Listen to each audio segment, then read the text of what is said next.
Assalamualaikum warahmatullahi wabarakatuh. Perjuangan diplomasi mempertahankan kemerdekaan. Perjanjian Linggarjati, Renville, dan Roem-Royen. Apa saja perjuangan diplomasi yang dilakukan pemerintah untuk mempertahankan kemerdekaan? Secara umum, ada beberapa perjuangan diplomasi yang dilakukan oleh pemerintah. Pada kesempatan ini, kita akan membahas 3 perjuangan diplomasi. Yang pertama, Perjanjian Linggarjati, yang kedua Perjanjian Renville, dan yang ketiga adalah Perjanjian Roem-Royen.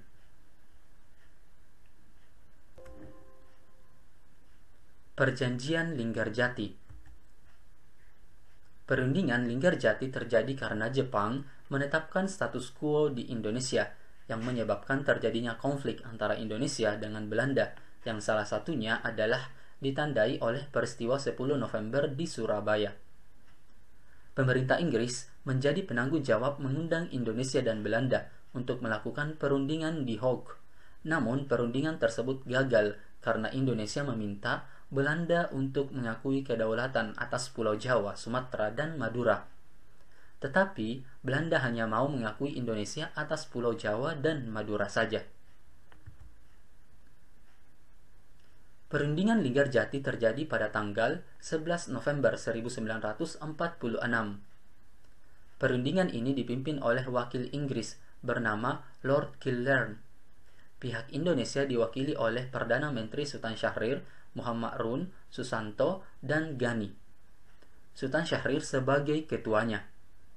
Sementara delegasi Belanda diketuai oleh Van Mook. Tokoh-tokoh Indonesia itulah yang menandatangani Perjanjian Linggarjati. Sedangkan dari Belanda yang menandatangani adalah Schermerhorn dan Van Mook.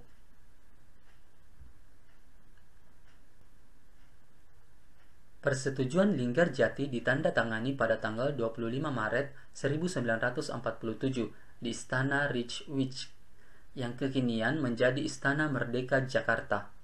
Sultan Syahrir memilih Linggarjati sebagai tempat pertemuan bersejarah itu.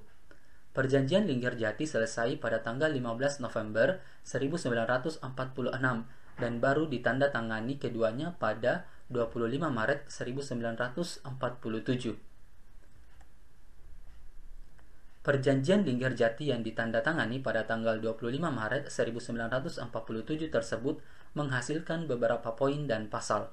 Yang pertama, Belanda mengakui secara de facto wilayah Indonesia meliputi Jawa, Sumatera, dan Madura. Yang kedua, Belanda harus meninggalkan wilayah Republik Indonesia selambat-lambatnya pada tanggal 1 Januari 1949. Yang ketiga, Belanda dan Indonesia sepakat untuk membentuk Negara Republik Indonesia Serikat atau RIS. Yang keempat, RIS harus bergabung dengan negara-negara persemakmuran di bawah kerajaan Belanda. Adanya perjanjian Linggarjati tersebut tentunya memberikan dampak positif maupun negatif bagi Indonesia. Beberapa dampak positifnya yaitu citra Indonesia di mata dunia semakin kuat dengan adanya pengakuan Belanda terhadap kemerdekaan Indonesia. Perjanjian Renville. Perundingan Renville yang digelar di tanggal 8 Desember 1947 sampai 17 Januari 1948 berpengaruh terhadap jalannya sejarah bangsa Indonesia. Isi perjanjian Renville membuat wilayah kedaulatan Republik Indonesia menjadi semakin sempit. Latar belakangnya adalah Belanda ternyata hanya mau mengakui kedaulatan RIS sebatas Jawa dan Madura saja. Belanda bahkan melanggar perjanjian Linggarjati dengan melancarkan serangan pada 21 Juli 1947 hingga 5 Agustus 1947. Serangan ini dikenal dengan sebutan Agresi Militer Belanda I. Agresi Militer Belanda I membuat sebagian dunia internasional termasuk Perserikatan Bangsa-Bangsa melontarkan penyesalan. Mereka mendesak Belanda agar menghentikan serangan dan segera menggelar perundingan damai dengan pihak Indonesia.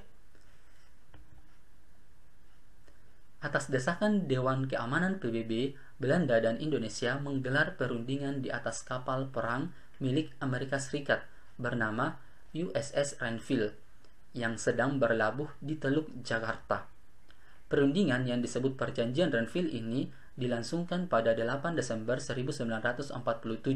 Sebagai penengah adalah Komisi Tiga Negara (KTN) yang terdiri dari Amerika Serikat, Australia, dan Belgia.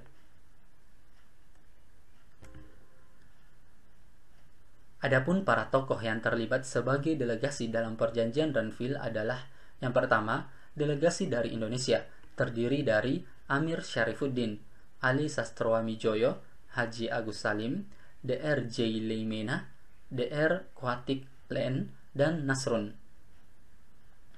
Yang kedua, delegasi dari Belanda, beranggotakan H.A.I. van Vredenburg, Dr. P.J. Kots, dan Dr. Soumokil, serta orang Indonesia yang menjadi utusan Belanda yakni Abdul Qadir Widjojoatmojo. Yang ketiga, sedangkan yang bertindak sebagai mediator dari KTN adalah Richard C. Kirby dari Australia, wakil Indonesia, Frank B. Graham dari Amerika Serikat, pihak netral, dan Paul van Zielen dari Belgia, wakil Belanda. Isi perundingan Renville setelah melalui perdebatan yang cukup alot akhirnya dihasilkan 3 poin kesepakatan antara Indonesia dan Belanda. Poin pertama adalah Belanda hanya mengakui Jawa Tengah, Yogyakarta, dan Sumatera sebagai wilayah Republik Indonesia (RI). Yang kedua, disetujui adanya garis demarkasi antara wilayah RI dan daerah pendudukan Belanda. Yang ketiga, TNI harus ditarik mundur dari daerah-daerah kantongnya di wilayah pendudukan Belanda di Jawa Barat dan Jawa Timur.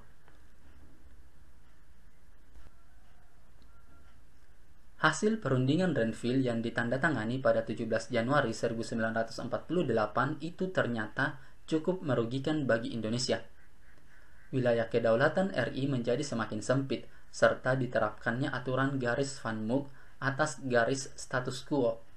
Garis Van Mook mengambil nama dari Hubertus Van Mook, Gubernur Jenderal Hindia Belanda terakhir.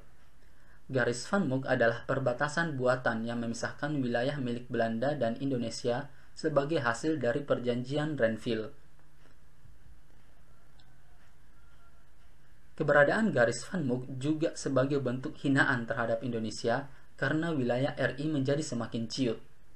Namun demikian, ada dampak positifnya pula. Perjanjian Renville ternyata semakin membuka banyak negara di dunia internasional untuk memperhatikan Indonesia dan mencermati sepak terjang Belanda. Dalam jangka panjang, keputusan-keputusan di Renville menarik perhatian dunia internasional yang semakin menyadari adanya pengorbanan besar untuk merdeka.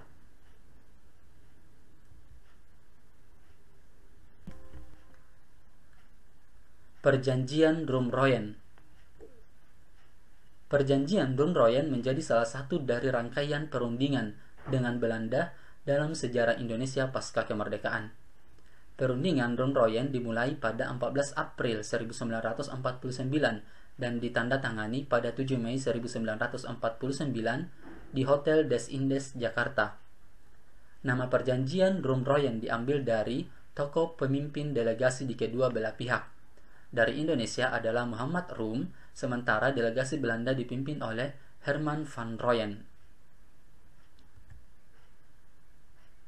Agresi militer Belanda I berhenti dengan dilakukannya perundingan Renville pada 8 Desember 1947. Namun, Belanda tidak menaati kesepakatan.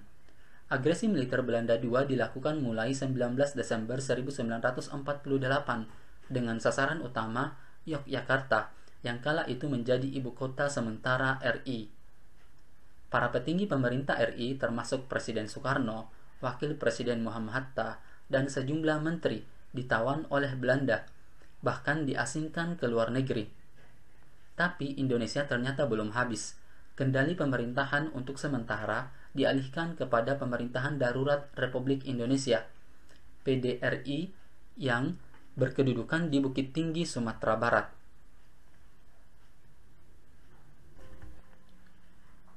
Sementara itu, tanggal 1 Maret 1949 terjadilah serangan umum atau serangan besar-besaran. Kota Yogyakarta yang semula diduduki Belanda mampu direbut oleh Angkatan Perang RI dan dipertahankan selama 6 jam sebagai bukti eksistensi Indonesia. Agresi militer Belanda kedua yang dibalas dengan serangan umum 1 Maret 1949 merugikan posisi Belanda di peta politik internasional. Banyak negara juga Perserikatan Bangsa-Bangsa yang mengecam aksi polisionil tersebut. Dewan Keamanan PBB mendesak Belanda agar dilakukan perundingan kembali. Maka digelarlah perundingan Ron-Royen pada 14 April hingga 7 Mei 1949. Delegasi Indonesia dipimpin oleh Muhammad Rum, sementara delegasi Belanda dipimpin oleh Dr. J.H. van Rooyen. Perundingan dilakukan di Hotel Des Indes, Jakarta, atas prakarsa UNCI, United Nations Commission for Indonesia. Selain Muhammad Rum, para tokoh delegasi Indonesia antara lain Supomo, Ali, Leimena, Pringgodikdo, dan Johannes Latuharhari. Hadir pula Muhammad Hatta dan Sri Sultan Hamengkubuwono ke-9. Sedangkan delegasi dari Belanda terdiri dari J.H. van Rooyen, Blum, Jacob, Dr. Gede, Dr. P. J. Kots, Van Hoogstraten, dan Dr. Gieben. Sementara UNCI dipimpin oleh Merle dari Amerika Serikat, dibantu Kritis Lee dari Australia dan Harmens dari Belgia.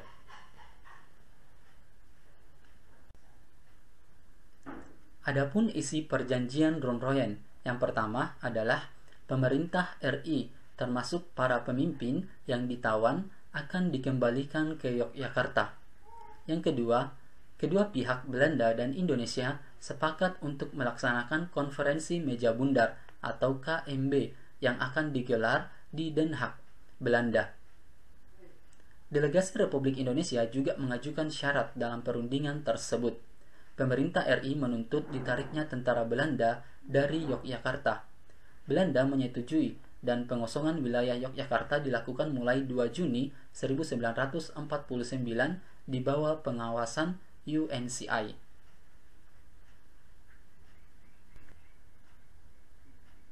Oke, cukup sekian pembahasannya. Terima kasih. Assalamualaikum warahmatullahi wabarakatuh.